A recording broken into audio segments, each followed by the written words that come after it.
পরিচয় করাবো না, তবে একটা কথা বলে দিয়ে যায়, মানুষের সামনাসামনি প্রশংসা করা উচিত না, এতে ক্ষতি হয়। তবে আমার ভাই যেহেতু জ্ঞানী মানুষ, জ্ঞানী মানুষেরা এই প্রশংসাটা ওইভাবে নিয়ে অহংকারী হয় না। এই মাথাটা হলো একটা কম্পিউটার, আপনাদের বিশ্বাস হয় না? এটা কি বুদ্ধিজীবী? বাংলাদেশে যদি বুদ্ধিজীবী বলতে হয়, আলেম ওলামাদেরকে বলতে হবে রফিকুল্লাহ আফসারীর মতো যারা ম্যাগনেট কোরআনকে যুগ উপযোগী করে তাফসীর করতে পারে, তারাই হলো আসল বুদ্ধিজীবী। আমি দেখছি আমার ভাইয়ের সাথে আমি বিদেশও ঘুরি, আপনারা তো দেখেন অনেকে, বাংলাদেশেও থাকি, যে কোনো বিষয়ে এত তড়িৎ গতিতে কোরআন হাদিসের দলিল দিতে পারেন। সেজন্য তার আমি মাঝে মধ্যে বলি এই মাথাটা হলো একটা কম্পিউটার। মাঝে মধ্যে আমার ভাই ফোন করে বলে যে আমার থেকে তো বুদ্ধি নেন না, দিয়া যায়, মরে গেলে বুঝবেন কথা। কিন্তু আসলেও রফিকুল্লাহ আফসারী হাসির ওয়াজ করে, আপনি মনে করেন এটা না। রফিকুল্লাহ আফসারীর হাসির কথাগুলোর মধ্যে কোরআন হাদিসের দলিল আছে, কোরআন হাদিসের গন্ধ আছে, আছে না নাই? সুতরাং আমি ভাইকে বসায় দিয়ে গেলাম। আমি কোনোদিনের বক্তা বসায় কথা বলি না। আমি আমার ভাইয়ের জন্য আপনাদের কাছে দোয়া চাই, আমিও দোয়া করি আল্লাহ যেন ভাইকে সুস্থতা দান করেন এবং এই মাথাটাকে যেন জাতির জন্য কবুল করেন। আমরা বলি আমিন। ওয়া আখিরি দাওয়ানা আনিল হামদুলিল্লাহ, আসসালামু আলাইকুম ওয়া রাহমাতুল্লাহি ওয়া বারাকাতুহু। সুবহানাকা আল্লাহুম্মা ওয়া বিহামদিকা আশহাদু আল্লা ইলাহা ইল্লা আনতা আস্তাগফিরুকা ওয়া আতুবু ইলাইক।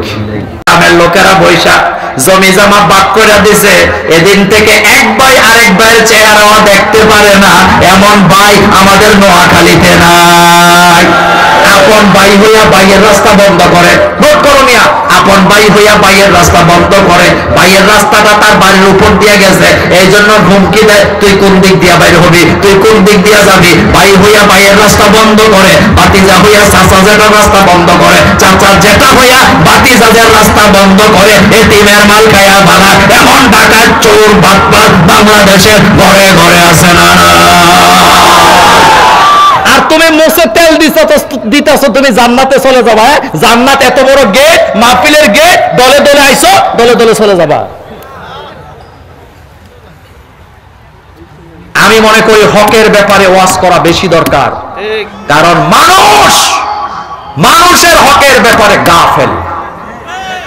আমার বাংলাদেশের 90% বাপেরা এখনো জানেই না যে মেয়েরে যে সম্পত্তি দেওয়া লাগবে। কথাটা আস্তে করেন কেন? কথাটা আস্তে করেন কেন? আজকের মাহফিলে যারা আছি, আমি আমার বোনের 1 তোলা সম্পত্তিও রাখবো না। কোরআনের আইনে বোন যদ্দুর পাবে তদ্দুর দিয়ে দিব। রাজি আছেন? রাজি আছেন? দেখি আমি একটু হাতগুলো দেখবো। দেখেন তো কে উড়াইছে, একটু খেয়াল করবেন। দেখেন, চেক করেন। হাত উপরে, হাত উপরে। বল আল্লাহ।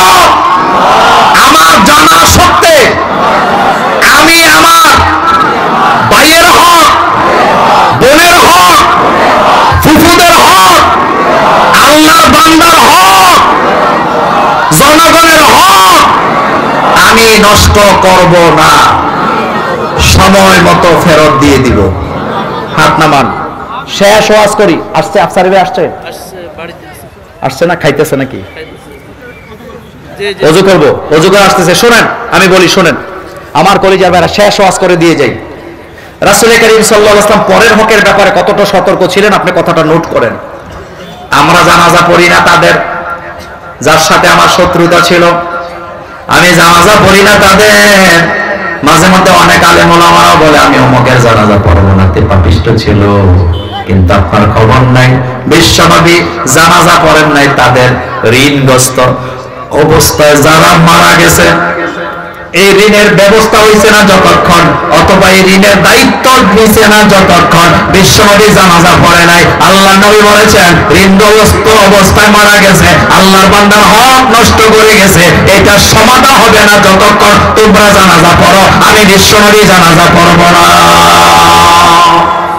এই মিয়া, আমার কথা শোনেন, আমার কথা শোনেন। আপনি কান পাতেন এদিকে। আপনি কারো কোন লোক আপনার কাছে 1 লক্ষ টাকা পাবে, কয় লাখ? আপনি 10,000 টাকা তারে দিতে পারবেন, বাকি 90,000 পারবেন না, আপনি তার সাথে যোগাযোগ বন্ধ করবেন না, আপনি তার মোবাইল ধরা বন্ধ করবেন, আপনি 10,000 টাকা নিয়ে তার বাড়িতে যাবেন, বাড়িতে যায় তার 2 পা এমনি চাপটা ধরবেন। কথা কি বুঝতেছেন?